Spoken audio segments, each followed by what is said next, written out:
ज्वलंत मुद्दा यह है कि इस देश का एक मंत्री है जो कि लगातार अपनी नाकामयाबियों, लगातार उसकी कमियों के बावजूद भी मंत्री के पद पे बैठा हुआ है। जी हां, मैं बात कर रहा हूं अमित शाह की, जो गृह मंत्री है। मणिपुर जला पर किसी के कान में जू तक नहीं रेंगी और गृह मंत्री एकदम डट के टिके रहे और कहा गया कि ये इसमें विदेशी ताकतों का हाथ है। वैसे ही पहलगाम में हमारे कई दर्जन सैलानी मार दिए गए, शहादत हो गई उनकी, और कुछ भी एक जून तक जो बोला जाए कोई पनिशमेंट दिया जाए, कुछ नहीं हुआ। सरकार के कान पे जू तक नहीं रहेंगी। उल्टा कह दिया गया कि पाकिस्तान द्वारा हुआ है, तो पाकिस्तान प्रायोजित आतंकवादी हमला है, तो हम पाकिस्तान को मजा चखाएंगे। मजा चखाएंगे करके युद्ध का उन्माद जो है वो खड़ा किया गया, और उसका नतीजा क्या हुआ किसी को नहीं मालूम। 4 दिन युद्ध हुआ, हमने क्या मजा चखाया है ये आज तक हमारी सरकार समझा नहीं पाई है। जम्मू कश्मीर में आतंकवाद जैसा चल रहा था वैसा बरकरार है, और गृह मंत्री भी अपनी कुर्सी पे बरकरार है।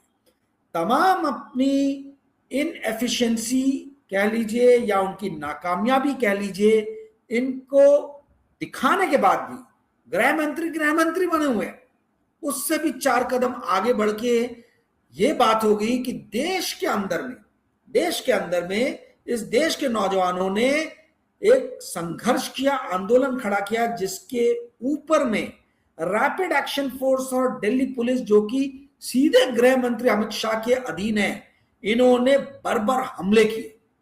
प्रायोजित हमले थे वो, पत्थर भरे ईंट लेके आए गए, ये बताया गया, कई मीडिया में आया, और ये दिखाया गया कि किस तरीके से जो है इनको इस्तेमाल किया गया जनता को कंट्रोल करने के लिए। बच्चे जो है वो किसी भी तरीके से शांतिपूर्ण रूप से घेराव ना करे संसद का, इसलिए उनपे बर्बर लाठी चार्ज किया गया, और इसके बाद भी हमारे गृह मंत्री बने हुए। इन सारी चीजों में यदि आप कॉमन थ्रेड देखेंगे तो कॉमन थ्रेड जो है वो यही है कि इंटेलिजेंस फेलियर हुआ गृह मंत्रालय के अंडर में आने वाले आईबी का, इंटेलिजेंस ब्यूरो का, और फिर उसके बाद में बर्बर रूप से प्रतिक्रिया दी गई, भली वो पाकिस्तान के खिलाफ हो या वो हमारे अपने खुद के बच्चों के खिलाफ हो। चलो पाकिस्तान के खिलाफ आपने किया, हमारा वो स्वॉन एनिमी है, मैं भी चाहता हूं कि उसको मजा चखाया जाए, पर जब आप मजा चखा रहे हो तो चखा ही दो ना अच्छे से।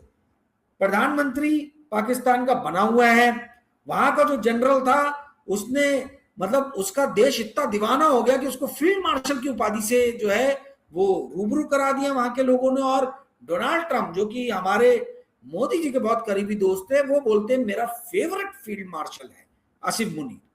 तो कहने का अर्थ है कि आपने किया क्या?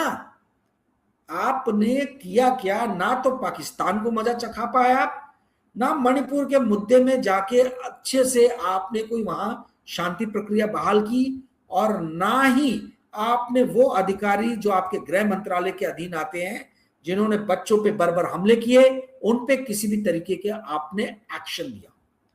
दोस्तों, कब तक ये देश इस तरीके के निकम्मे नकारे गृह मंत्री को झेलेगा, ये आप लोगों को देखना है।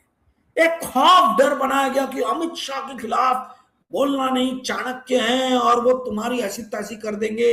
जब बड़ी बड़ी पॉलिटिकल पार्टीज को नहीं छोड़ा तो ये बच्चे कौन सी खेत की मूली हैं?